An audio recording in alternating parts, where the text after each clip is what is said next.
Hello viewers, আসসালামু আলাইকুম। একাদশ ভর্তি 2024।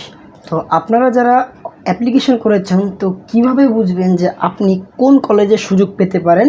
মানে একটি কলেজ কিভাবে একজন শিক্ষার্থীকে বাছাই করে সেই শিক্ষার্থীকে তাদের কলেজে ভর্তি হওয়ার সুযোগ দিয়ে থাকে। তো সেই বিষয়ে কিন্তু আজকে আমি বিস্তারিত আলোচনা করার চেষ্টা করব। তো অবশ্যই কিন্তু ভিডিওটি অনেক বেশি গুরুত্বপূর্ণ একটি ভিডিও, স্কিপ না করে সম্পূর্ণ দেখবেন। আর মূল ভিডিও শুরু করার পূর্বে আপনাদের কাছে একটি রিকোয়েস্ট থাকবে, ভিডিওটি ভালো লেগে থাকলে অবশ্যই লাইক করে দেবেন, আর চ্যানেল নতুন থাকলে চ্যানেলটিকে সাবস্ক্রাইব করে রাখবেন। তো চলুন আর কথা না বাড়িয়ে সরাসরি মূল ভিডিও শুরু করা যাক। তো এখানে দেখুন, আমরা একটি অ্যাপ্লিকেশন ড্যাশবোর্ডে আছি। এখান থেকে কিন্তু আপনার 5টা কলেজ দেওয়া হয়েছে। তো এখান থেকে আমরা দেখব যে কিভাবে একটি কলেজ আপনার নির্বাচন করে থাকে একজন শিক্ষার্থীকে। তো এটা বোঝানোর জন্য আমি একটি ফাইল ওপেন করে রেখেছি, সেটা আমি দেখাচ্ছি। ওকে, তো এটা হচ্ছে একটি আপনার অ্যাপ্লিকেশন ফর্ম, মানে আপনার যে কলেজ চয়েসটি দিয়েছে সেই চয়েসের পিডিএফ ফাইল। তো এখানে দেখুন আপনার 6টা কলেজের লিস্টে দেওয়া হয়েছে। ঠিক আছে, 6টা কলেজের লিস্ট দেওয়া হয়েছে। তো এই 6টা কলেজে একজন আবেদন করেছে। তো কিভাবে সে বুঝবে যে কোন কলেজে সে চান্স পেতে পারে? তো এখান থেকে আমি কিছু কথা বলে নিই। তো অনেকেরই একটি ভুল ধারণা আছে, সেটা হচ্ছে কি, যেহেতু আমি 6টা কলেজে অ্যাপ্লাই করেছি, হয়তো আমাকে 6টা কলেজে সুযোগ দিবে, যে কোনো একটাতে আমি ভর্তি হতে পারবো। তো এটা কিন্তু সম্পূর্ণ একটি ভুল ধারণা। এছাড়া আরেকটি ভুল ধারণার মধ্যে অনেকেই থাকে, সেটা হচ্ছে কি, ফার্স্ট টাইম আমি যে কয়টা কলেজ দিতে পেরেছি সেই কয়টা কলেজে আমি সেকেন্ড টাইম দিতে পারবো না। এই একটা ভুল ধারণা কিন্তু অনেকের মধ্যে থাকে। তো তাদের জন্য বলতে চাই, আপনি এখন যে কলেজগুলো দিবেন, আপনি চাইলে নেক্সট টাইম মানে পরবর্তী সেকেন্ডবার যে সুযোগ দিবে তখনও চাইলে আপনি একই কলেজে রাখতে পারেন বা কয়েকটা আপ ডাউনও করতে পারেন, কোনো প্রকার প্রবলেম হবে না। ওকে, তো এখন আসি এই 6টা কলেজের মধ্যে সে কোন কলেজে চান্স পেতে পারে। তো এই কথাটা দেখার জন্য তো আমি একটু ডিটেলসে আপনাদের সাথে আলোচনা করি। তো আমি এখন যে ওয়েবসাইটটি আছে, এক্সআই অ্যাডমিশনের যে ওয়েবসাইটটি আছে, সেই ওয়েবসাইটে আমি এখন চলে যাব। এখানে গিয়ে আমি দেখুন, এখান থেকে কলেজ ওভারভিউ নামে একটি অপশান আছে। এখানে এসে কিন্তু একটি কলেজের কত পয়েন্ট লাগবে সেটা কিন্তু দেখা যায়। যেমন দেখুন, এখানে আমি একটি কলেজের ওভারভিউ দিয়ে আপনাকে দেখাচ্ছি। ধরুন বিসিআইসি কলেজ। ওকে, তো এই কলেজে দেখুন আপনার কতগুলো সিট ফাঁকা রয়েছে, আসন সংখ্যা রয়েছে, তাদের জিপিএ মানে কতটুকু তাদের জিপিএ মিনিমাম রিকোয়ার্ড চেয়েছে, সে সবই ডিটেলস কিন্তু এখানে আছে। তো দেখুন, এখান থেকে আপনার যে জিপিএটা আছে, যেমন এখান থেকে আপনার তারা হচ্ছে আপনার মর্নিং শিফটে বাংলা ভার্সন বিজনেস স্টাডিজ গ্রুপে তারা সর্বনিম্ন চেয়েছে আপনার 3 পয়েন্ট। ঠিক আছে, সর্বনিম্ন 3 পয়েন্ট চেয়েছে, এবং তাদের আসন সংখ্যা আছে এখান থেকে আপনার 200। তো এখন দেখুন, আপনার যদি 3 পয়েন্টের নিচে থাকে তাহলে কিন্তু আপনি এই কলেজে আবেদন করতে পারবেন না। অবশ্যই কিন্তু এর উপরে আপনার পয়েন্ট থাকতে হবে, তাহলে কিন্তু আপনি আবেদন করতে পারবেন এই কলেজে। ঠিক এরকমভাবে কিন্তু প্রত্যেকটা কলেজে আপনাকে আবেদন করতে হয়। তো এখন আসে আমরা কীভাবে বুঝবো যে আমি কোন কলেজে চান্স পেতে পারি। তো আপনি যে কলেজে ভর্তি হতে চান সেই কলেজে কিন্তু স্বাভাবিকভাবে আপনি সবার আগে দেওয়ার চেষ্টা করবেন। অনেকেই ভাবে কি যে আমি 4টা সরকারি দিয়েছি বা 4টা আমি ভালো কলেজ দিয়েছি, কিন্তু লাস্টে আমি একটি যে কলেজ পড়তে চাই না সেই কলেজ দিয়েছি, সেই কলেজ আমার চলে আসছে। তো দেখুন, আপনি ফার্স্টে দেন বা লাস্টে দেন, আপনি যে কলেজে পড়তে চান না বা বেসরকারি একটি কলেজ, বা আপনি যে কলেজে দিতে চাননি বাট বাধ্য হয়ে আপনি দিয়েছেন, এরকম কলেজ যদি আপনাকে সুযোগ চলে আসে, তাহলে আপনি কখনোই বুঝে নেবেন না যে আপনাকে প্রথম কলেজগুলো আপনাকে সুযোগ দেয়নি, প্রথম কলেজ আপনাকে ইচ্ছা করে দেয়নি, লাস্ট কলেজ আপনাকে আগে ভাগে টেনে নিয়েছে।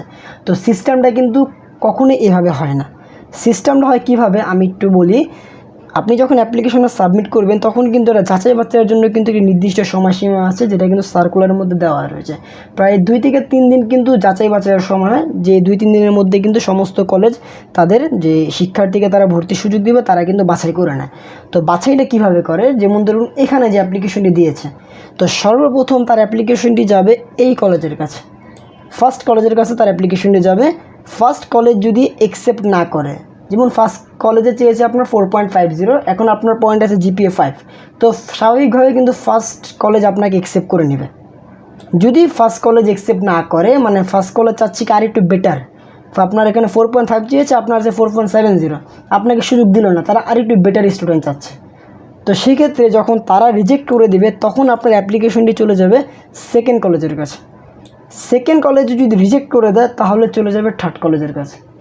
থার্ড কলেজ যদি আপনার অ্যাপ্লিকেশনটি অ্যাকসেপ্ট করে ফেলে, হ্যাঁ আপনি 4.70 পেয়েছেন, তারা এই পয়েন্টে আপনাকে সুযোগ দিতে চাচ্ছে বা ইচ্ছুক, সেক্ষেত্রে কিন্তু তারা এটা অ্যাকসেপ্ট করে দেবে। দেন আপনার কাছে কিন্তু 4th চয়েসে কিন্তু যাবে না, মানে 3 নাম্বারই আপনারটা আটকে যাবে।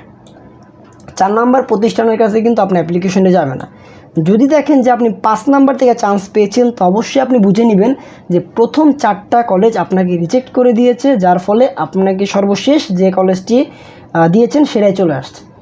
তো রিজেক্ট না করলে কিন্তু আসবে না, কেননা আপনার একটি অ্যাপ্লিকেশন কিন্তু একসাথে 5টি কলেজের কাছে পাঠায় না, কেননা একটা নিয়ম থাকে, সেই নিয়মের মধ্যে আপনাকে আসতে হবে। যেহেতু আপনি 1 নাম্বারে দিয়েছেন, আর অবশ্যই সেটা ওয়েবসাইটও বলে এবং আপনার নিয়মও বলে যে প্রথম চয়েস থেকে তারা দেওয়ার চেষ্টা করবে। প্রথমে না দিতে বলে সেকেন্ড, সেকেন্ড না দিতে বলে থার্ড, থার্ড না দিতে বলে ফোর্থ, তারপরে আপনার 6, 7, 8, 9 মানে যতগুলো আপনি কলেজ সাজাবেন সেই অনুযায়ী কিন্তু আপনার যাচাই বাছাই তারা করে থাকে। তো একসাথে সবাই যাচাই বাছাই করতে পারে না, একজন অ্যাকসেপ্ট করলে পরের জনের কাছে আর যায় না, আর একজন রিজেক্ট করলে অটোমেটিকলি তার পরের জনের কাছে আপনাদের অ্যাপ্লিকেশনটা চলে যায়। তো এখন আসি একদম মেইন টপিকে, যে আপনি কিভাবে বুঝবেন যে আপনি এই কলেজে চান্স পাবেন।